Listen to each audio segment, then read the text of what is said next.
Hello friends, welcome to optimistic studies. Optimistic studies में आप सभी का स्वागत है। हम अपनी करंट अफेयर की सीरीज में मई 2022 का करंट अफेयर देख चुके हैं, जहां हम घटना चक्र मई 2022 पार्ट 1 और पार्ट 2 में हमने कंप्लीट किया है।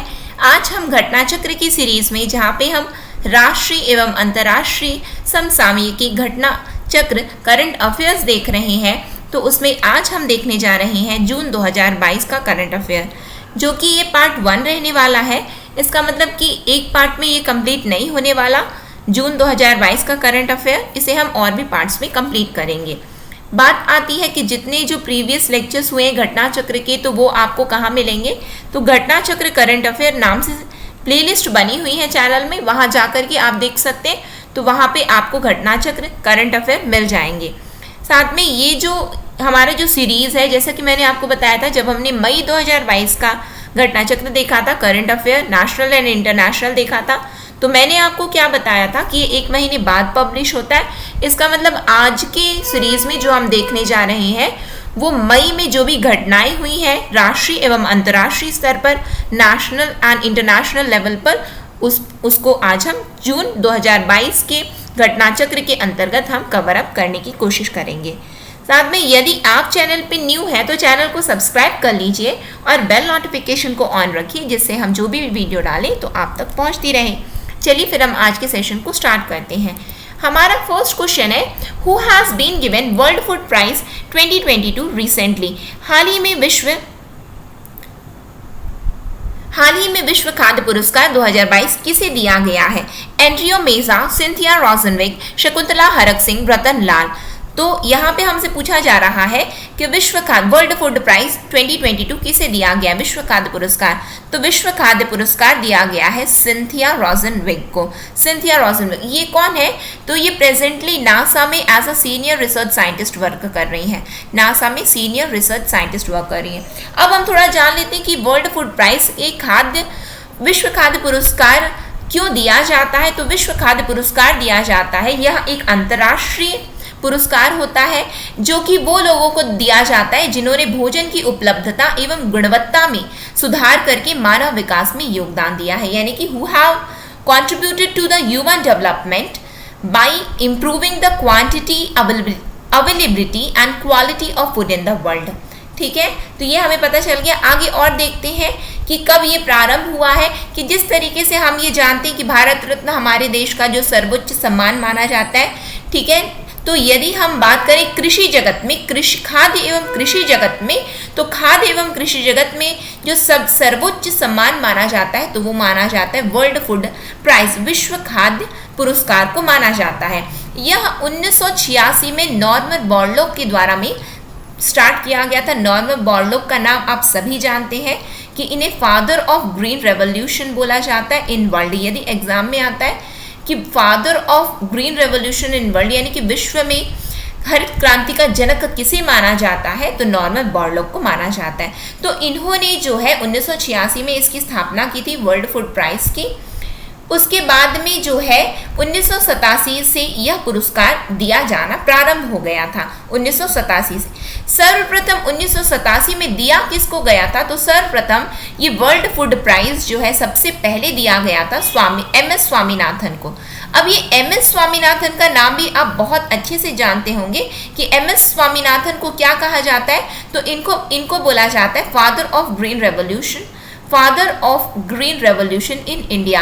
भारत में हरित क्रांति का जनक किसे माना जाता है, तो MS स्वामीनाथन को माना जाता है। तो बस उसी कड़ी में, उसी क्रम में MS स्वामीनाथन जी को प्रथम विश्व खाद्य पुरस्कार से नवाजा गया था। क्यों नवाजा गया था कि भारत में उच्च उपज वाले गेहूं और चावल की किस्मों की शुरुआत और 1987 में भारत की हरित क्रांति शुरू करने के उनके योगदान के लिए उन्हें मिला था। क्यों मिला था? हरित क्रांति में उनके योगदान के लिए उन्हें यह पुरस्कार दिया गया था। ठीक है, फिर 2009 तब तक जो है नॉर्मन बोरलॉग ही ये वर्ल्ड फूड प्राइज को संभाल रहे थे। उसके बाद 2009 में इन्होंने अपनी जगह पे MS स्वामीनाथन जी को नियुक्त कर दिया था। ठीक है, फिर उसके बाद में हमारा आई होप इतनी चीज़ें आपको क्लियर हो गई होंगी वर्ल्ड फूड प्राइज के बारे में। आगे हम नेक्स्ट क्वेश्चन अपना देखते हैं कि हाल ही में जारी रिपोर्ट के अनुसार वाहन बाजार मामले में भारत का कौन सा स्थान है। According to the recently released report, what is the rank of India in terms of vehicle market? In terms of vehicle market, first, second, third, fourth. बताइए कि भारत का विश्व वाहन बाजार में, व्हीकल मार्केट में भारत की रैंकिंग कितनी है? तो भारत की रैंकिंग है चौथी. ठीक है, ये भारत ने जर्मनी को पीछे छोड़ दिया है. इस रैंकिंग में भारत ने जर्मनी को पीछे छोड़ दिया है. और ये रैंकिंग व्हीकल मार्केट मतलब वाहन बाजार बोला गया. तो ये रैंकिंग किस आधार पर दी जा रही है? तो वाहन की बिक्री के लिए दी जा रही है. किसके लिए? तो वाहन की बिक्री के लिए दी जा रही है, यानी कि सेल्स ऑफ व्हीकल्स. ठीक है, फिर और भी बाकी हम जान लेते हैं. ये आप देख रहे हैं ना कि 4 गाड़ियां दिख रही, इसका मतलब इंडिया की रैंकिंग क्या है? 4 है. इसीलिए ये मतलब कि पर्पसफुली ये इसलिए रखा गया है जिससे आपको याद रहे. बहुत सारी चीज़ें हम देख के बहुत याद कर लेते हैं. तो भारत की रैंकिंग यदि व्हीकल में पूछी गई, व्हीकल मार्केट में पूछी गई, तो आपको क्या याद रखना है कि चौथी है. और उसके बाद में मैंने आपको क्या बताया कि जर्मनी को पीछे छोड़ा है भारत ने. पहले स्थान पर कौन है? तो चाइना है, दूसरे स्थान पर यूएस है और तीसरे में कौन है? जापान है. ठीक है, याद रहेगा, चाइना, यूएस, जापान. ठीक, आगे हम देखते हैं. जैसा कि मैंने अभी आपको बता दिया कि जर्मनी को पछाड़कर भारत दुनिया का चौथा सबसे बड़ा वाहन बाजार बन गया है और पहले स्थान पर है चीन, दूसरे में अमेरिका और तीसरे में जापान. ठीक है, आइए नेक्स्ट क्वेश्चन हम देखते हैं कि हाल ही में टाइम पत्रिका द्वारा दुनिया के 100 प्रभावशाली लोगों की सूची में किन भारतीयों को शामिल किया गया है? Which Indians have recently been included in the list of 100 influential people of the world by Time magazine? Influential people. ठीक है, तो करुणा नंदी, गौतम अदानी, खुर्रम परवेज, उपरोक्त सभी, ऑल ऑफ द अबव. बताइए यहाँ पे हमारा करेक्ट आंसर क्या है? 100 दुनिया के 100 प्रभावशाली लोगों में भारत से कौन सम्मिलित है? तो भारत से सम्मिलित ये तीनों ही है. इसका मतलब ऑल ऑफ द अबव हमारा यहाँ पे करेक्ट आंसर है. ठीक है, करुणा नंदी, गौतम अदानी, खुर्रम परवेज. ठीक, तो ये जो है जैसा कि आप फोटो में देख रहे हैं, ये कौन है? करुणा नंदी, गौतम अडानी और खुर्रम परवेज. ये कौन है? तो ये है सोशल एक्टिविस्ट है. कौन है? सोशल एक्टिविस्ट है, जो कि ह्यूमन राइट्स एक्टिविस्ट हम बोल सकते हैं. ह्यूमन राइट्स एक्टिविस्ट है, जो कि कहाँ से? कश्मीरी है. ये कौन है? कश्मीरी, कश्मीर से है. ठीक है, ये आप देख रहे हैं, ये कौन है? तो ये सुप्रीम कोर्ट की लॉयर है करुणा नंदी. कौन है? सुप्रीम कोर्ट की लॉयर है. और इनको तो आप जानते होंगे, बिजनेस टाइकून है. ठीक है, गौतम अडानी. नेक्स्ट क्वेश्चन में हम आ जाते हैं. नेक्स्ट क्वेश्चन क्या है? हाल ही में जारी विश्व वायु शक्ति सूचकांक 2022 में भारतीय वायुसेना का रैंक क्या है? What is the rank of Indian Air Force in the recently released World Air Power Index 2022? World Air Power Index 2022. बताइए क्या है इंडिया की ranking world air power index 2022 में विश्व वायु शक्ति सूचकांक 2022 में इंडिया की रैंकिंग क्या है? तो इंडिया की रैंकिंग जो है किस स्थान पर है इंडिया? तो थर्ड है. क्या है? थर्ड है. ठीक है, सॉरी मैंने सेकंड में टिक कर दिया, थर्ड है. ठीक, फिर उसके बाद हम थोड़ा जान लेते हैं थर्ड कैसे हम याद रखेंगे. आपको कैसे ये आपको ये पर्पसफुली ये पिक्चर को लगाया गया है जिससे आप देख करके याद करें कि थर्ड रैंकिंग इंडिया की, यदि हम विश्व एयर इंडेक्स में यदि बात करते हैं कि इंडिया की रैंकिंग कितनी है, वर्ल्ड एयर पावर इंडेक्स, विश्व एयर पावर नहीं, वर्ल्ड एयर पावर इंडेक्स में इंडिया की रैंकिंग कितनी है? तो इंडिया की रैंकिंग है थर्ड. याद रहेगा आप लोगों को. ठीक है, नेक्स्ट क्वेश्चन में हम आ जाए. इंडिया की रैंकिंग तो थर्ड है, बाकी कौन है? फर्स्ट में तो यूएसए है, सेकेंड कौन है? रशिया है. ठीक है, थर्ड कौन है? इंडिया है. इसका मतलब ये हुआ कि इंडिया की एयर पावर ने, यानी कि इंडियन एयर फोर्स ने किसको पछाड़ दिया है? इंडिया, चाइना को पछाड़ा है, इजराइल को पछाड़ा है, फ्रांस को पछाड़ा है. याद रखेंगे क्या आप लोग? चाइना, इजराइल, फ्रांस को पछाड़ा है किसने? इंडिया ने. फर्स्ट में कौन है? USA, Russia, India. ठीक है, नेक्स्ट क्वेश्चन में आ जाते हैं हम. नेक्स्ट क्वेश्चन क्या है? हाल ही में आयोजित IBA महिला विश्व मुक्केबाजी चैंपियनशिप 2022 में भारत का रैंक क्या है? What is the rank of India in the recently held IBA Women's World Boxing Championship 2022?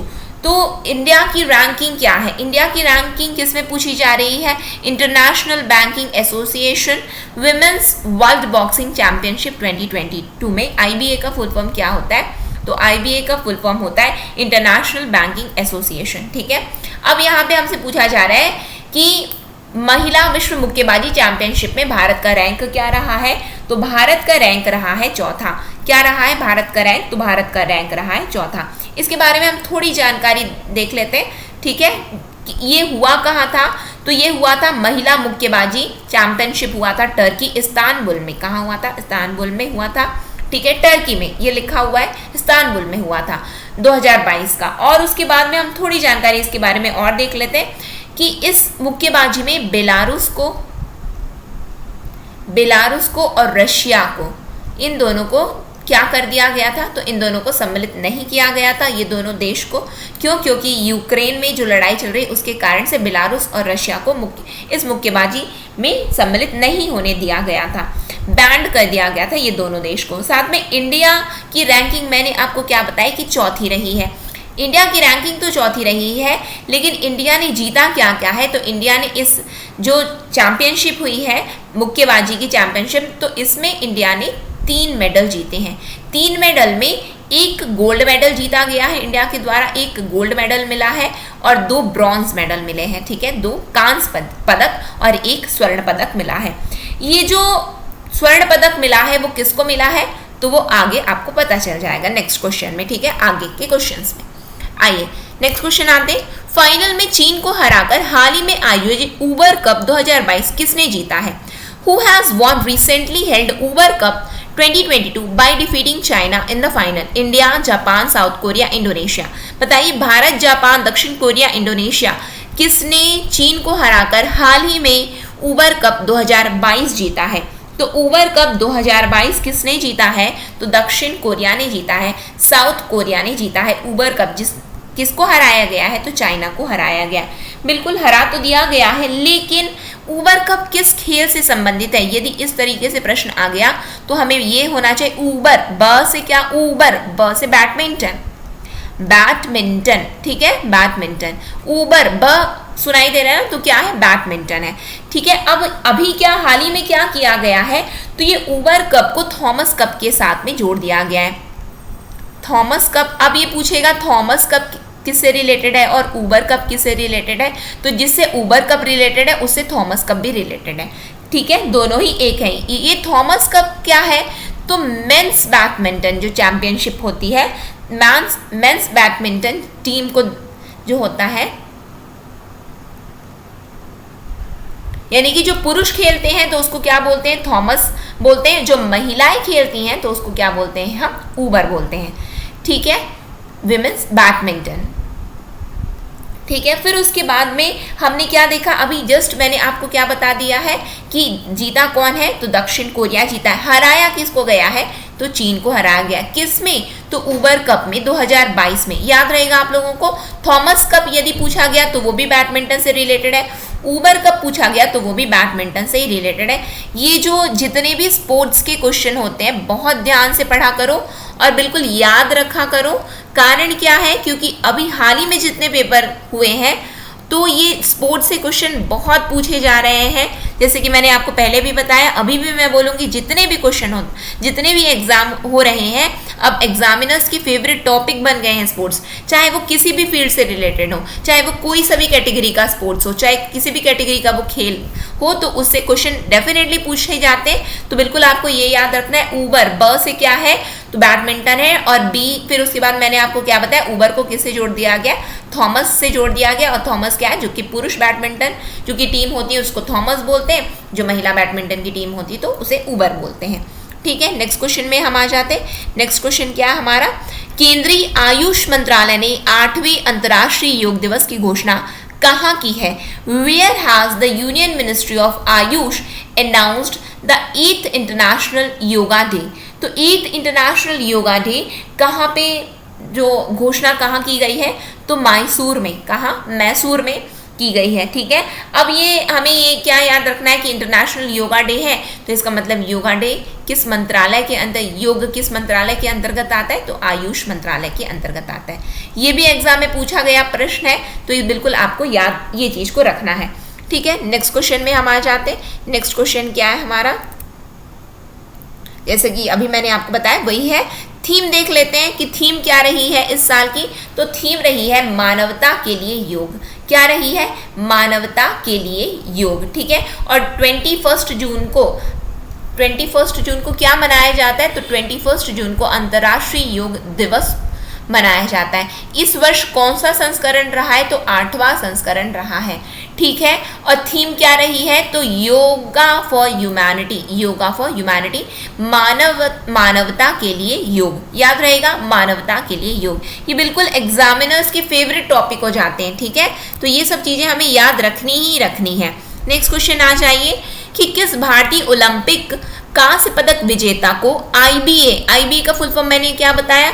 International boxing association athlete समिति का अध्यक्ष बनाया गया है। आपसे क्या पूछा जा रहा है? Which Indian Olympic bronze medallist has been made the chairman of the IBA athletes committee? किसे बनाया गया? सुशील कुमार को, लवलीना बोरगोहैन को, पीवी सिंधु को या बजरंग पुनिया को? बताइए किसे बनाया गया? केवल और केवल आपसे बस ये पूछा जा रहा है कि आईबीए एथलीट समिति का अध्यक्ष किसे बनाया जा रहा है, कि वो कांस्य पदक विजेता थे कि क्या विजेता थे। ये केवल और केवल स्टेटमेंट को बढ़ाने के लिए सेट किया जाता है, याद रखना। एग्जाम में भी ऐसा किया जाता है। आपको ये ध्यान नहीं देना है कि वो ओलंपिक में ब्रॉन्ज मेडलिस्ट है या क्या है। केवल आपसे पूछा क्या गया है कि चेयरमैन किसको बनाया गया है? आईबीए एथलेटिक्स कमेटी का। तो किसको बनाया गया है? तो लवलीना बोरगोहन को बनाया गया। किसको बनाया गया? लवलीना बोरगोहन को बनाया गया है, ठीक है। देख लीजिए, पिक्चर देखेंगे तो याद भी रहेगा। लवलीना बोरगोहन को बनाया गया है। क्या बनाया गया है? तो आईबीए एथलीट कमेटी का चेयरमैन बनाया गया है। नेक्स्ट क्वेश्चन में आ जाइए, फ्रांस के नए प्रधानमंत्री कौन बने हैं? Who has become the new prime minister of France? Very important question, exam में आने लायक क्वेश्चन है, क्योंकि हाल ही में अभी जितने भी पेपर हुए इस तरीके से अपॉइंटमेंट वाले क्वेश्चन जरूर पूछे जाते हैं। तो बिल्कुल याद रखना है आपको कि हाल ही में फ्रांस के नए प्रधानमंत्री कौन बने हैं? शहबाज शरीफ, फिर इमैनुअल मैक्रोन, एलिजाबेथ बोर्न या जीन कॉस्टेक्स? बताइए कौन बने हैं फ्रांस के नए प्रधानमंत्री? तो फ्रांस के नए प्रधानमंत्री बनी है कौन बनी है? तो एलिजाबेथ बॉर्न बनी है। कौन बनी है? एलिजाबेथ बॉर्न बनी है। ये इमैनुअल मैक्रोन देख रहे हैं, ये कौन है? फ्रांस से रिलेटेड इनका नाम आपने बहुत सुना होगा। तो ये कौन है? तो ये राष्ट्रपति है, प्रेसिडेंट है। कहाँ की? तो फ्रांस के, ठीक है। नेक्स्ट क्वेश्चन में हम आ जाते हैं, देख लीजिए, पिक्चर देखेंगे तो याद रहेगा फ्रांस, ठीक है। नेक्स्ट क्वेश्चन में आ जाते हैं हम, भारत के किस शतरंज खिलाड़ी ने हाल ही में विश्व चैंपियनशिप मैग्नस कार्लसन को हराया है? Which Indian chess player recently defeated world championship Magnus Carlsen? तो किसने हरा दिया है वर्ल्ड चैंपियन मैग्नस कार्लसन को? संकल्प गुप्ता ने, मित्रबा गुहा ने, भरत सुब्रमण्यन ने या आर प्रज्ञानंदा ने? बताइए, प्रज्ञानानंद ने। किसने हराया है? तो यहाँ पे जो हमारा करेक्ट आंसर है आर प्रज्ञानानंद, ठीक है। इन्होंने हराया। ये 16 साल के हैं जिन्होंने जो है अभी हाल ही में तीसरी बार जो है किसको हराया है? तो वर्ल्ड चैंपियन जो है, वर्ल्ड चैंपियन कौन है? तो मैग्नस कार्लसन वर्ल्ड चैंपियन है शतरंज में। तो इन्होंने किसको हरा दिया है? तो इन्होंने इस वर्ल्ड चैंपियन को हरा दिया और ये विश्व के क्या बन गए हैं? विश्व चैंपियनशिप इस पूरी टूर्नामेंट में जो हुआ है, तो अभी हाल ही में यदि आप रैंकिंग देखेंगे तो ये क्या है? वर्ल्ड चैंपियन बन चुके हैं ये, ठीक है। 16 साल के हैं। नेक्स्ट क्वेश्चन में हम आ जाते हैं। नेक्स्ट क्वेश्चन क्या हमारा? हाल ही में आयोजित इटालियन ओपन 2022 में महिला वर्ग की विजेता कौन बनी है? Who has become the winner in the women's category in the Italian Open 2022 held recently? पूछा क्या जा रहा है? इटालियन ओपन पूछा जा रहा है आपसे। आपके ऑप्शंस क्या है? Iga Swiatek, Naomi Osaka, Barbora Krejcikova, Maria Sakkari. बताइए कौन है? किसे इटालियन ओपन 2022 में किसने जीता है? इटालियन ओपन 2022 किसने जीता है महिला वर्ग में? क्या पूछा जा रहा है आपसे? महिला वर्ग पूछा जा रहा है। करेक्ट आंसर क्या है आपका? ईगा स्वेटक। ये जो है महिला एकल कैटेगरी में, विमेंस सिंगल कैटेगरी में है ये, ठीक है। सिंगल कैटेगरी में कौन जीता है? तो ईगा स्वेतक ने जीता है। हराया किसे है? रनर अप कौन रहा? तो रनर अप जो रही है वो है ओंस जैबियर। कौन? ओंस जैबियर रही है। रनर अप ओंस जैबियर रही है। जीती कौन है? तो ईगा स्वातक। ईगा, आई से इटालियन, आई से ईगा, आई से इटालियन, आई से ईगा, याद रहेगा क्या? आई से इटालियन, आई से ईगा। एग्जाम में पूछा जाएगा ही इस तरीके से क्वेश्चन, तो बिल्कुल ये सब चीज़ों को तो आपको बिल्कुल याद हो जानी चाहिए। आई से इटालियन, आई से ईगा। ठीक है, अब बात आती है मेंस कैटेगरी में कौन है, तो यहाँ पे अभी नहीं बताएंगे, आगे क्वेश्चन आएगा तो वहाँ पे हमें पता चल जाएगा। ठीक है, कि मेंस सिंगल कैटेगरी में कौन विजेता बने हैं। नेक्स्ट क्वेश्चन में आ जाइए। हाल ही में जारी की गई फोर्ब्स वैश्विक 2000 सूची में पहले स्थान पर कौन है? Who is at the first place in Forbes Global 2000 list, which was released recently? Berkshire Hathaway, Aramco, Reliance Limited, ONGC। बताइए फर्स्ट प्लेस में कौन है? और आपसे पूछा गया जा रहा है, ये तो ध्यान दीजिए कि फोर्ब्स ग्लोबल 2000 लिस्ट में पूछा गया है। फोर्ब्स की वैश्विक 2000 सूची में पहले स्थान पर कौन है? तो पहले स्थान पर है बर्कशायर हैथवे। ये जो फोर्ब्स की सूची है ग्लोबल 2000 द वर्ल्ड्स लार्जेस्ट, ये क्यों दी जाती है? तो पब्लिक कंपनीज को दी जाती। किसको दी जाती? एंटरप्राइज को दी जाती। बड़ी बड़ी कंपनियों को ये रैंकिंग दी जाती है। किस आधार पर दी जाती है? तो बिक्री के आधार पर, लाभ के आधार पर, संपत्ति एवं बाजार मूल्य के आधार पर इनको ये फोर्ब्स ग्लोबल 2000 में रैंकिंग मिलती है बड़ी बड़ी कंपनियों को। ठीक है, सेल्स के on the basis of the sales, profits, assets and the market value. और आगे देख लेते हैं कि फर्स्ट में हमने क्या देखा कि हाथवे है फर्स्ट में। रिलायंस के बाद आती है, तो जो टॉप में यदि हम देखें कि भारत से कौन है टॉप में, तो भारत से रिलायंस जो है 53rd पोजीशन में है। ठीक है, 53rd पोजीशन में। उसके बाद में यदि हम बात करें कि और कौन है इस लिस्ट में भारत से, तो स्टेट बैंक ऑफ इंडिया है। तो स्टेट बैंक ऑफ इंडिया की रैंकिंग कितनी है इस लिस्ट में? तो 105 है। HDFC बैंक की रैंकिंग 153 है। ICICI बैंक की रैंकिंग 204 है। अब बात आती है, क्या ये सभी को आपको याद करना है क्या? ये सभी इंपॉर्टेंट है क्या? तो बिल्कुल इंपॉर्टेंट नहीं है। यदि आप बैंकिंग के लिए प्रिपेयर करें, बैंक के एग्जाम के लिए प्रिपेयर करें, तो ये डेफिनेटली फिर आपके लिए इंपॉर्टेंट है। और यदि आप व्यापम, CGPSC या फिर किसी अन्य एग्जाम के लिए प्रिपेयर करें, तो ये इतना डेप्थ में फिर नहीं पूछा जाएगा। आपसे ये पूछा जाएगा कि इंडिया से कौन है, तो इंडिया से है रिलायंस लिमिटेड, जिसकी रैंकिंग क्या है? तो 53rd है। ठीक है, 53rd है। आगे आ जाइए नेक्स्ट क्वेश्चन में। हाल ही में अंतर्राष्ट्रीय जैव विविधता दिवस 2022 कब मनाया गया? When was International Biodiversity Day 2022 celebrated recently? 22 मई, 23 मई, 24 मई, 25 मई। बताइए कि कब मनाया गया है। पूरे सेशन को लास्ट तक देखिए, क्योंकि लास्ट में एक इम्पॉर्टेंट अनाउंसमेंट है आप सभी के लिए। इम्पॉर्टेंट अनाउंसमेंट है। ठीक है, तो लास्ट तक वीडियो को ज़रूर देखिएगा। इंपॉर्टेंट अनाउंसमेंट्स है जो कि आपके लिए ही है, तो उसको ज़रूर सुनिएगा। इसीलिए सेशन को लास्ट तक देखिए, और सेशन को लास्ट तक देखिए, साथ में पूरे क्वेश्चंस को सॉल्व करते हुए चलिए। क्या है? When was international biodiversity day 2022 celebrated recently? कब मनाया गया है? बताइए कब मनाया गया है? तो 22 मई को। कब मनाया गया है? तो 22 मई को मनाया गया। इंटरनेशनल बायोडाइवर्सिटी डे, IBD, कब मनाया गया? तो 22 मई को मनाया गया है। थीम क्या रखी गई है? सभी जीवन के लिए एक साझा भविष्य का निर्माण। Building a shared future for all life. Building a shared future for all life. Theme भी पूछ लेता है एग्जाम में, क्योंकि हाल ही में पूछा गया है। सभी ये जो क्वेश्चंस जो मैं आपके लिए फ्रेम करती हूँ, तो वो मतलब कि जो भी पूछा जा रहा है, हाल ही में जितने भी एग्जाम्स अभी हुए हैं, तो सबके एनालिसिस के बाद ही क्वेश्चंस को प्रिपेयर किया जाता है, कि जो कि आप लोगों को मतलब पढ़ने के लिए तो बहुत सारी चीज़ें हो जाती हैं, लेकिन हमको याद कितनी सारी चीज़ें रहती हैं, ये मैटर करता है एग्जाम में। क्योंकि एग्जामिनर कभी भी ये नहीं पूछते कि आपके पास कितने सारे कंपाइलेशन है। कुछ नहीं पूछा जाता कि ये सब कभी, ये जितने आप कंपाइलेशन रखेंगे ना अपने साथ में, तो कंपाइलेशन क्या आपके साथ में एग्जाम में जाएगा? क्या कंपाइलेशन आपके साथ एग्जाम में नहीं जाएगा? तो फिर कौन सा कंपाइलेशन आपके साथ जाएगा? तो कौन सा वाला एग्जाम में जाता है?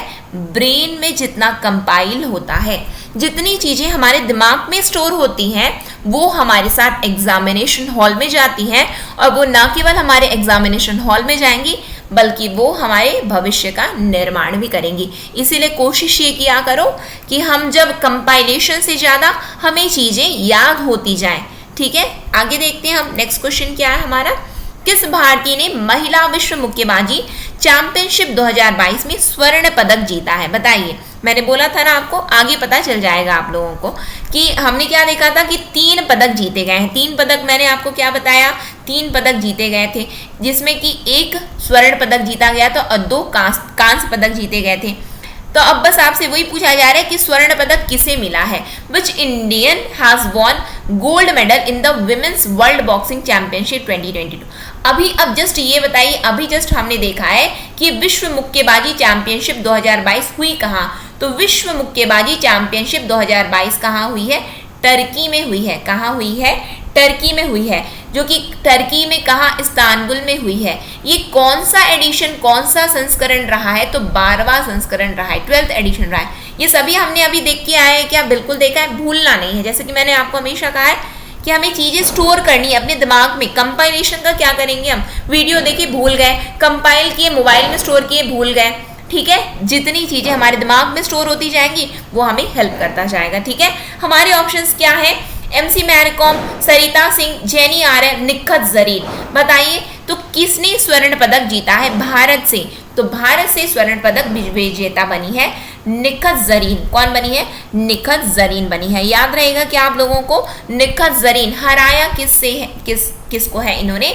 तो थाईलैंड की जुटामस जिटपोंग को हराया है। किसे? जुटामस जिटपोंग को हराया। थाई तो टी है तो ऐसे बस मोड़ देना है, जे बन गया। तो जहां पे भी जे वाला ऑप्शन रहेगा, यदि रनर अप पूछा गया तो रनर अप को आप आसानी से, जे है टी है तो थाईलैंड हो गया, अब उसको ऐसे मोड़ दो तो क्या हो गया? जे बन गया, यानी कि जुटामस जिटपोंग को हराया है।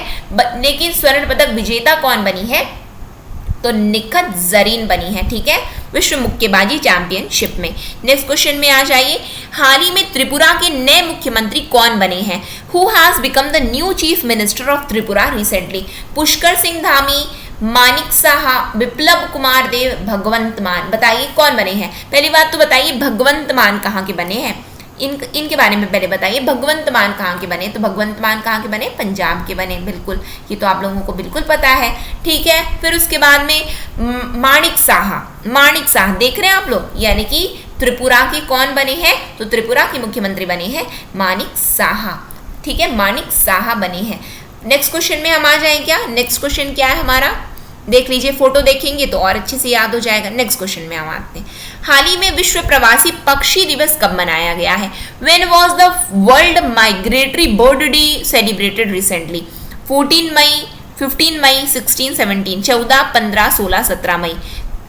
कब मनाया गया है? विश्व प्रवासी पक्षी दिवस। तो विश्व प्रवासी पक्षी दिवस मनाया गया है। कब मनाया गया? 14 मई को। लेकिन आपने एक और चीज पढ़ी है, क्या पढ़ी है बताइए?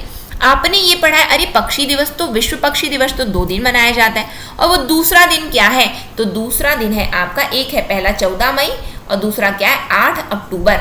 2 दिन मनाया जाता है ये विश्व पक्षी दिवस। ठीक है, विश्व प्रवासी पक्षी दिवस मनाया जाता है। और चालू कब किया गया था? इसे कब से मनाया जा रहा है? तो 2006 से मनाया जा रहा है, जो कि एक साल में कितने बार मनाया जाता है? तो एक साल में 2 बार मनाया जाता है। ठीक है, इस साल की थीम क्या रही है? तो इस साल की थीम रही है लाइट पॉल्यूशन।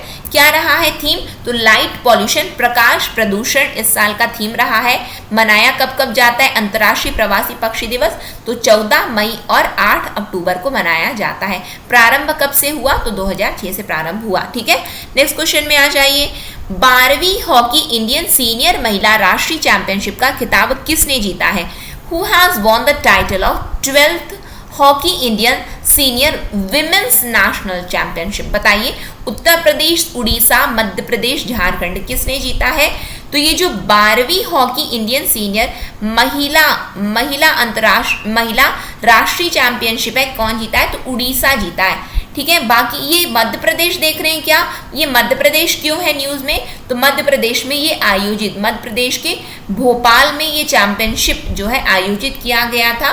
कि हॉकी इंडियन 12वीं हॉकी इंडियन सीनियर महिला राष्ट्रीय चैंपियनशिप मध्य प्रदेश के भोपाल में आयोजित किया गया था। जीता कौन है? तो जीता है उड़ीसा। हराया किसको? तो कर्नाटका को 2-0 से हरा दिया गया है। ठीक है, आगे देखते हैं आगे क्या है। जैसा कि अभी मैंने आपको बता दिया कि जीता कौन है, तो उड़ीसा जीता है। हराया किसको है? तो कर्नाटका को। हुआ कहाँ? तो भोपाल मध्य प्रदेश में। याद रहेगा कि आप लोगों को। नेक्स्ट क्वेश्चन में हम आ जाए। नेक्स्ट क्या है हमारा? भारत का पहला लेवेंडर फेस्टिवल, डेस्टिवल नहीं होगा, ये फेस्टिवल होगा, है ना, एफ आएगा यहाँ पे। लेवेंडर फेस्टिवल कहाँ आयोजित किया गया था? श्रीनगर, भद्रवाह, अनंतनाग, अखनूर। कहाँ आयोजित किया गया? इंडियाज फर्स्ट लेवेंडर फेस्टिवल कहाँ हुआ? श्रीनगर, भद्रवाह, अनंतनाग, अखनूर। तो कहाँ पे आयोजित किया गया है? तो भद्रवाह में आयोजित किया गया। क्या आयोजित किया गया? तो lavender festival, India's first lavender festival. ठीक है, तो हाल ही में क्या बताया गया? तो हाल ही में विज्ञान और प्रौद्योगिकी मंत्रालय ने जम्मू कश्मीर जो कि केंद्र शासित प्रदेश है, तो उसके जम्मू संभाग में, किस संभाग में? तो जम्मू संभाग के भद्रवाह में देश के पहले लेवेंडर फेस्टिवल का उद्घाटन किया है। तो भद्रवाह जो है भारत की बैंगनी क्रांति का जन्म स्थान है, क्योंकि यह भूमि और जलवायु के मामले में लेवेंडर की खेती के लिए सबसे अच्छी जगह है। क्योंकि एग्जाम में जो है इंडियन ज्योग्राफी का पोर्शन जो है अक्सर पूछा जाता है कि लेवेंडर कहाँ पे होता है, तो लेवेंडर के लिए कौन सा स्थान फेमस है? तो लेवेंडर के लिए कश्मीर, जम्मू एंड कश्मीर। ठीक है, तो ये कहाँ मनाया कहाँ गया है? तो जम्मू संभाग के कहाँ पे? तो भद्रवाह में ये पहला लेवेंडर फेस्टिवल आयोजित किया गया था। किसके द्वारा? तो विज्ञान और प्रौद्योगिकी मंत्रालय ने इसकी घोषणा की थी। ठीक है, उद्घाटन किया विज्ञान एवं प्रौद्योगिकी मंत्रालय। ठीक है, आगे देखते हैं हम आगे क्या बताया जा रहा है, उसी को इंग्लिश में भी देख लेते हैं कि recently ministry of science and technology has inaugurated the country's first lavender festival in Bhaderwah, Jammu division of UT of Jammu and Kashmir. Bhadrawah is the birthplace of India's Purple Revolution. Purple Revolution का क्या माना जाता है? तो birth place माना जाता है। क्यों? क्योंकि ये जो स्थान है बेस्ट प्लेस माना जाता है किसके लिए? तो लेवेंडर की कल्टीवेशन के लिए in terms of both land and climate. ठीक है, नेक्स्ट क्वेश्चन में हम आ जाए।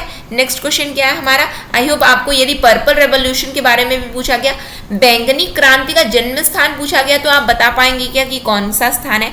तो बैंगनी क्रांति का जन्म स्थान क्या है? तो बैंगनी क्रांति का जन्म स्थान जो है जम्मू कश्मीर है। यदि पर्टिकुलर प्लेस पूछा गया तो भद्रवाह, याद रखना। व्यापक का ये सब क्वेश्चन बहुत ही ज्यादा फेवरेट क्वेश्चन है। ठीक है, नेक्स्ट क्वेश्चन में आ जाइए। नौसैनिक अभ्यास बोंगो सागर किन देशों का संयुक्त अभ्यास है? The naval exercise bongo Sagar is a joint exercise of which countries? India Japan, India Sri Lanka, India Bangladesh, India Nepal. बताइए, आप सब बता पा रहे होंगे डेफिनेटली। बोंगो सागर बोला गया, यानी कि भारत बांग्लादेश का ये क्या है? संयुक्त अभ्यास है।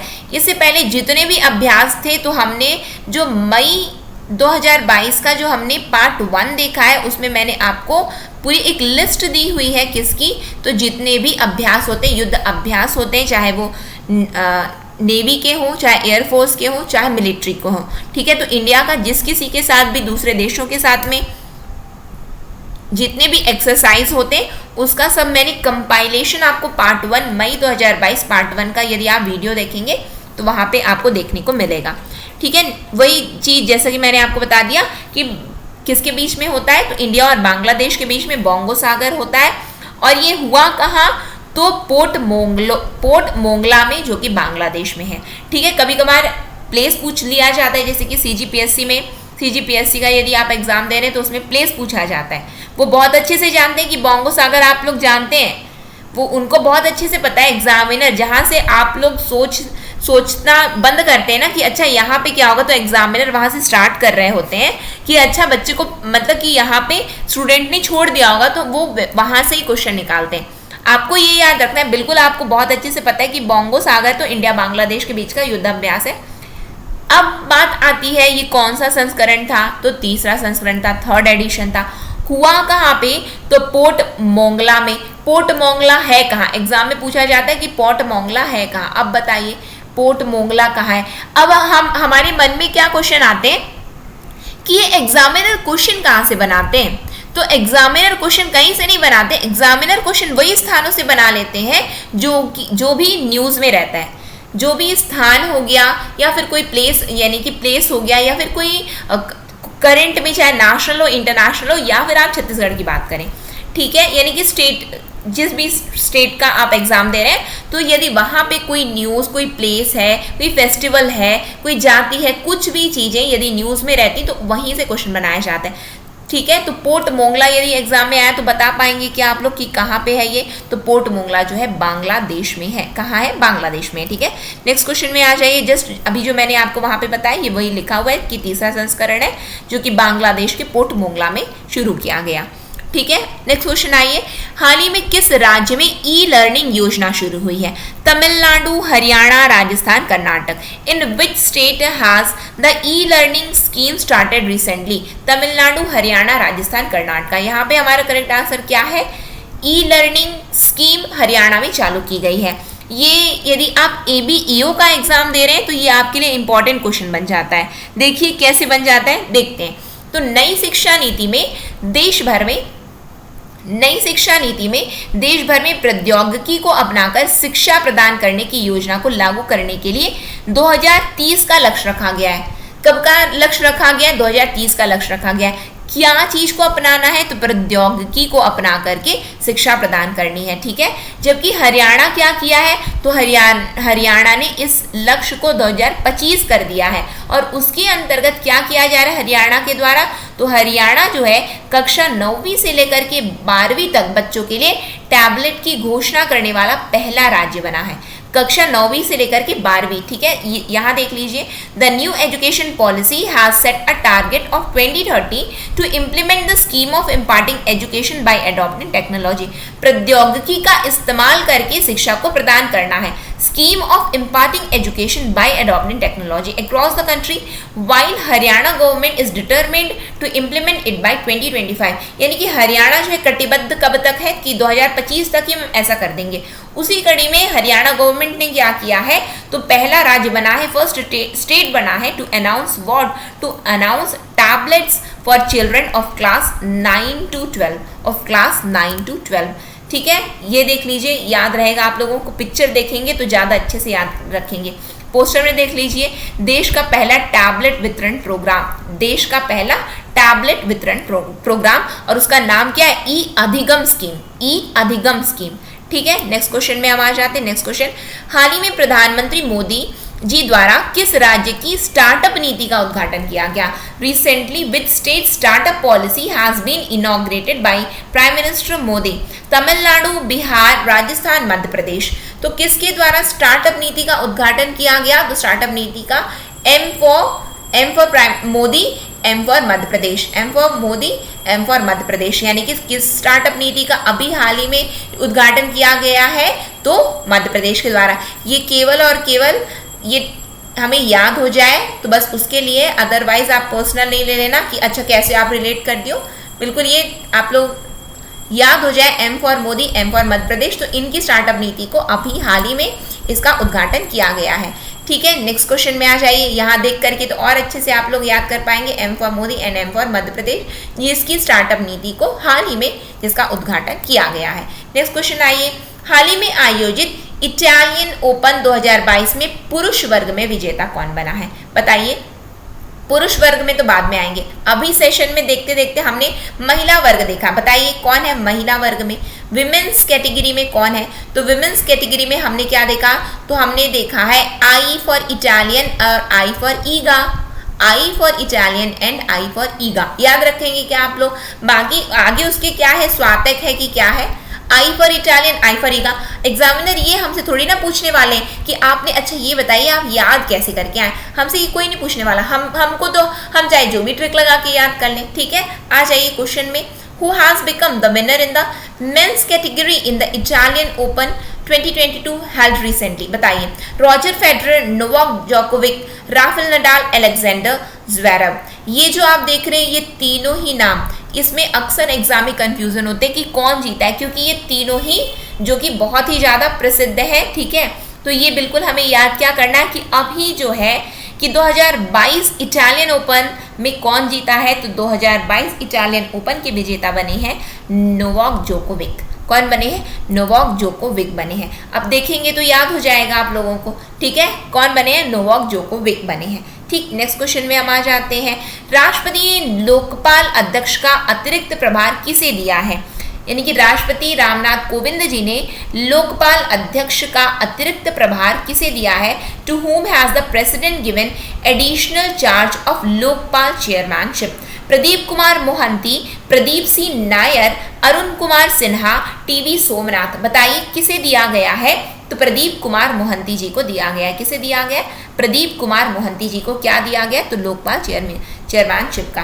ठीक है, ये लोकपाल आप देख रहे हैं, बिल्कुल ये याद हो जाएगा। फिर उसके बाद थोड़ी ये जानकारी हम देख लेते हैं। तो न्यायमूर्ति पिनाकी चंद्र घोष, पीसी घोष, पढ़े होंगे आप लोग, बिल्कुल पढ़े होंगे, आपने पीएससी का एग्जाम दिया होगा तो बिल्कुल करंट अफेयर में तो ये चीज को आपने रट लिया होगा। ठीक, तो क्या है? न्यायमूर्ति पिनाकी चंद्र घोष के लोकपाल प्रमुख के रूप में अपना कार्यकाल पूरा करने के बाद राष्ट्रपति रामनाथ कोविंद ने न्यायमूर्ति प्रदीप कुमार मोहंती को लोकपाल अध्यक्ष का अतिरिक्त प्रभार दिया है। वर्तमान में लोकपाल के कितने सदस्य हैं? तो वर्तमान में लोकपाल के 6 सदस्य हैं। ठीक है, president Ramnath Kovind has given justice Pradeep Kumar Mohanty the additional charge of Lokpal chairperson after justice PC Ghosh completed his term as the Lokpal chief. At present there are 6 members in the Lokpal. ठीक है, आपको याद क्या करना है? प्रदीप कुमार मोहंती क्या बनाया गया है इन्हें? तो इन्हें एडिशनल चार्ज दिया गया है। किसका दिया गया है? तो लोकपाल का, लोकपाल चेयरमैन का। ठीक है, याद रहेगा आप लोगों को। नेक्स्ट क्वेश्चन आ जाइए। हाल ही में जिनेवा में आयोजित 75वीं विश्व स्वास्थ्य सभा को किसने संबोधित किया? Who has addressed 75th World Health Assembly held in Geneva recently? Harsh Chauhan, Mansukh Mandaviya, Nirmala Sitharaman, Amit Shah. बताइए, मनसुख मांडविया, निर्मला सीतारमन, हर्ष चौहान। बताइए किसे 75वीं विश्व स्वास्थ्य सभा को किसने संबोधित किया गया है? किसने किया है, सॉरी। तो यहाँ पे करेक्ट आंसर क्या है? तो मनसुख मांडवी ने किया है। अब बात आती है इसके बारे में थोड़ी जानकारी लेने की। ये तो बिल्कुल हमने याद कर लिया। क्या याद कर लिया है हमने? ये जब हमने चेहरा देखा तो हमने याद कर लिया। क्या याद कर लिया? कि विश्व स्वास्थ्य संगठन में इन्होंने क्या किया है? तो इन्होंने संबोधन किया है। ठीक, विश्व स्वास्थ्य सभा में इन्होंने संबोधित किया है। ठीक है, एड्रेस किया। नेक्स्ट क्वेश्चन, उसके बारे में थोड़ी जानकारी देख लेते हैं। क्या लिखा हुआ है कि world Health assembly 75th session हुआ कहाँ पे है? तो कहाँ पे हुआ है? कि WHO के हेडक्वार्टर में हुआ है। अब ये हेडक्वार्टर कहाँ है WHO का? वर्ल्ड हेल्थ ऑर्गेनाइजेशन का हेडक्वार्टर कहाँ है? तो इसका हेडक्वार्टर है कहाँ? जिनेवा में है। जिनेवा में है। ठीक है, हुआ कब से कब तक? तो 22 से लेकर के 28 मई तक। 22 से लेकर के 28 मई 2022 तक। ठीक है, अब ये आपसे ये डेट नहीं पूछा जाएगा कि हुआ कब है। ठीक है, ये बैंक के एग्जाम में पूछ लिया जाता है, बट सीजी व्यापम इसमें नहीं पूछा जाता है, तो डेट उतनी इंपॉर्टेंट नहीं है। इंपॉर्टेंट क्या है कि WHO का हेडक्वार्टर का है, तो जिनेवा में है। अभी जो सेशन हुआ है तो कौन सा हुआ है? 75वां सत्र हुआ है। किसका 75वां सत्र हुआ है? तो विश्व स्वास्थ्य सभा का, विश्व स्वास्थ्य सभा का। याद रहेगा कि आप लोगों को। नेक्स्ट क्वेश्चन में हम आ जाते हैं। हाल ही में किस पूर्व मुख्य चुनाव आयुक्त को ग्राम उन्नति बोर्ड का अध्यक्ष बनाया गया? Recently which former chief election commissioner has been made the chairman of the village Unnati board? Sushil Kumar, Sunil Arora, Om Prakash Rawat, Achal Kumar. बताइए किसे बनाया गया है? Recently, which former chief election commissioner has been made the chairman of the village उन्नति बोर्ड? बताइए किसको बनाया गया है? तो सुनील अरोड़ा को बनाया गया। किसको बनाया गया? सुनील अरोड़ा को बनाया गया है। क्या बनाया गया है? अध्यक्ष बनाया गया। किसका अध्यक्ष बनाया गया? तो ग्राम उन्नति बोर्ड का अध्यक्ष बनाया गया। यदि आप ADEO का पेपर दे रहे हैं ना, तो ये आपके लिए इंपॉर्टेंट क्वेश्चन हो सकता है। ADEO का यदि आप पेपर दे रहे हैं तो डेफिनेटली आपके लिए इंपॉर्टेंट क्वेश्चन हो सकता है। ठीक है, आइए इसके बारे में थोड़ी जानकारी ले लेते हैं कि पूर्व मुख्य चुनाव आयुक्त सुनील अरोड़ा को ग्राम उन्नति बोर्ड के नए गैर कार्यकारी अध्यक्ष के रूप में नामित किया गया है। किस रूप में? तो गैर कार्यकारी अध्यक्ष हैं। ठीक है, सुनील अरोड़ा जो कि कौन थे? तो फॉर्मर चीफ इलेक्शन कमिश्नर थे, who has been named as the new non executive chairman of the Gram Unnati board. Gram Unnati board ये क्या है? देख लीजिए, चेहरे से शायद याद हो जाए आप लोगों को। ग्राम उन्नति बोर्ड को हम जानते हैं कि ग्राम उन्नति क्या है। तो ग्राम उन्नति सोशल वेंचर है। क्या है ये? सोशल वेंचर है, एक सामाजिक उपक्रम है। ये सामाजिक उपक्रम क्या चीज के लिए है? कि फार्मर्स की हेल्प करने के लिए। That helps farmers increase their net income by increasing price realisation, enhancing agriculture productivity and lowering cultivation cost. जो किसानों को मूल्य प्राप्ति, कृषि उत्पादकता बढ़ाने और खेती की लागत कम करके उनकी शुद्ध आय बढ़ाने में मदद करता है। ग्राम उन्नति नाम से पता चल रहा है कि नहीं आपको? उन्नति कैसे करनी है? जब किसानों को क्या मिलेगा? जब उनकी उत्पादकता बढ़ेगी और खेती की जो लागत है वो कम लागत होगी। कम लागत में अधिक खेती हो रही है और कृषि की उत्पादकता बढ़ रही है और मूल्य किसानों को उनकी प्राइस, इंक्रीजिंग प्राइस रियलाइजेशन, जो नेट इनकम है यानी कि उनका जो आय है उसमें भी बढ़ने में जो मदद कर रही है। क्या? तो ग्राम उन्नति। ये जो ग्राम उन्नति क्या है? एक सामाजिक उपक्रम है, सोशल वेंचर है। एग्जाम में ये भी आ सकता है कि ये क्या है? तो ग्राम उन्नति एक सामाजिक उपक्रम है, सोशल वेंचर है। याद रहेगा क्या आप लोगों को? तो ये हमारे 25 क्वेश्चंस हमने आज जो है कवर अप किए हैं। अब जैसा कि मैंने आपको क्या बताया था कि इंपॉर्टेंट अनाउंसमेंट था। इंपॉर्टेंट अनाउंसमेंट क्या है? तो पहली इंपॉर्टेंट अनाउंसमेंट है वो ये है कि हाल ही में अभी हमारे मोबाइल ऐप में कोर्स लॉन्च किया गया है, सीजी व्यापम और सीजीपीएससी के जो भी एग्ज़ाम होने वाले। यदि हम अभी रिसेंट के यदि एग्ज़ाम देखें तो हॉस्टल वार्डन का वैकेंसी आने वाला है और सीजीपीएससी में प्यून की वैकेंसी आई है। तो सभी एग्ज़ाम को कवर अप करते हुए हमारे मोबाइल ऐप में कोर्स लॉन्च किया गया जिसकी वैलिडिटी 1 ईयर तक रहने वाली है। कितने? तो 1 ईयर तक वैलिडिटी रहेगी और जिसमें सब चीज़ कवर अप किया जाएगा। साथ में आपको जो है जितने भी एग्ज़ाम इस बीच में 1 ईयर में होंगे तो सभी के लिए आप बिल्कुल अप्लाई कर सकेंगे। आपको इस तरीके से पूरा कोर्स कवर अप करवाया जाएगा।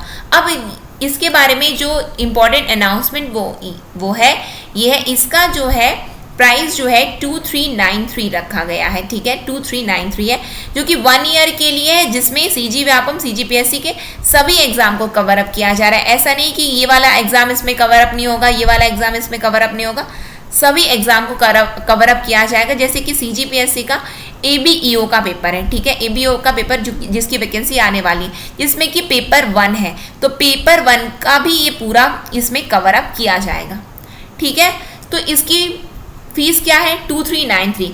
लेकिन इसकी फीस 2293 किसके लिए है? तो 2293 जो पहले से ऑप्टिमिस्टिक स्टडीज के एनरोल्ड स्टूडेंट है उनके लिए 2293 है। अब ये उनको जो 100 रुपए की जो छूट कैसे मिलेगी?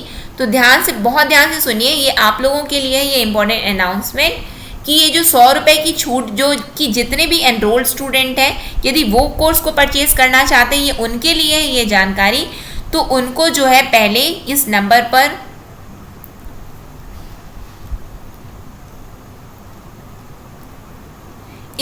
पर जब आप कॉल करेंगे या फिर व्हाट्सअप करेंगे और उसके बाद में ही आपको पेमेंट करनी है, तब जा करके आपको ये छूट मिलेगी। अदरवाइज आपको ये कोर्स 2393 में ही परचेज करना पड़ेगा।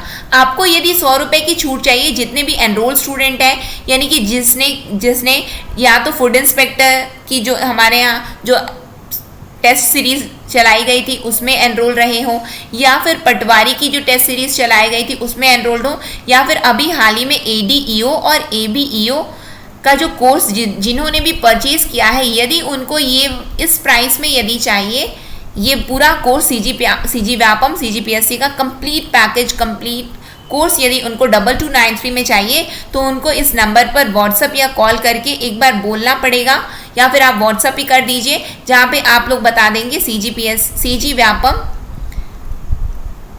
CG Vyapam CGPSC course, CG Vyapam CGPSC course यदि आप लिखेंगे, टाइप करके भेजेंगे, तब जा करके आपको ये 100 रुपये की छूट मिलेगी। अदरवाइज आपको ये कोर्स 2393 में ही मिलेगा। अगेन मैं बोल रही हूँ, छूट चाहिए तो इस नंबर पर कॉल करना पड़ेगा या फिर व्हाट्सअप करना पड़ेगा। सेकेंड अनाउंसमेंट क्या है? सेकेंड अनाउंसमेंट जो कि आप लोगों के लिए बहुत इंपॉर्टेंट है, और वो ये है कि ये जो करंट अफेयर का जो सेशन लिया जा रहा है, जितना भी करंट अफेयर का सेशन लिया जा रहा है, उसका जो पीडीएफ है आप लोगों को फ्री में अवेलेबल करवाया जा रहा है। जितना भी करंट अफेयर का सेशन लिया जा रहा है, अगेन ध्यान से सुनिए, जितना भी करंट अफेयर का सेशन करवाया जा रहा है उसका पीडीएफ जो है आपको फ्री में अवेलेबल करवाया जाएगा। कहाँ पे ये आप फ्री पीडीएफ को अवेल कर सकते हैं, मिलेगा कहाँ? तो ये आपको हमारे मोबाइल ऐप में मिल जाएगा। मोबाइल ऐप जिसकी लिंक डिस्क्रिप्शन बॉक्स में है, साथ में कमेंट सेक्शन में भी इस मोबाइल ऐप की लिंक है, या फिर गूगल प्ले स्टोर से भी आप हमारे मोबाइल ऐप को डाउनलोड कर सकते हैं। तो वहाँ से आपको ये इसकी जो जितने भी घटना चक्र जो भी कवर अप करवाया जाएगा, वो उसकी सब की आपको पीडीएफ फ्री में अवेलेबल कहाँ पे हो जाएगी? तो मोबाइल ऐप में हो जाएगी। तो ये आप लोगों के लिए 2 इम्पॉर्टेंट अनाउंसमेंट रहे हैं। आई होप आप लोगों के लिए ये इम्पॉर्टेंट साबित हो। साथ में ये सेशन आपको कैसा लगा? यदि अच्छा लगा हो तो ज़रूर लाइक कीजिएगा, ज़्यादा से ज़्यादा लोगों तक शेयर भी ज़रूर कीजिएगा, और यदि आपने चैनल को सब्सक्राइब नहीं किया है तो चैनल को भी सब्सक्राइब कर लीजिए। साथ में बेल नोटिफिकेशन को ऑन रखिए, जिससे हम जो भी वीडियो डालें तो आप तक पहुंचती रहे। नेक्स्ट सेशन में हम बहुत जल्द मिलेंगे। नेक्स्ट सेशन तक के लिए optimistic learning. Thank you for the session.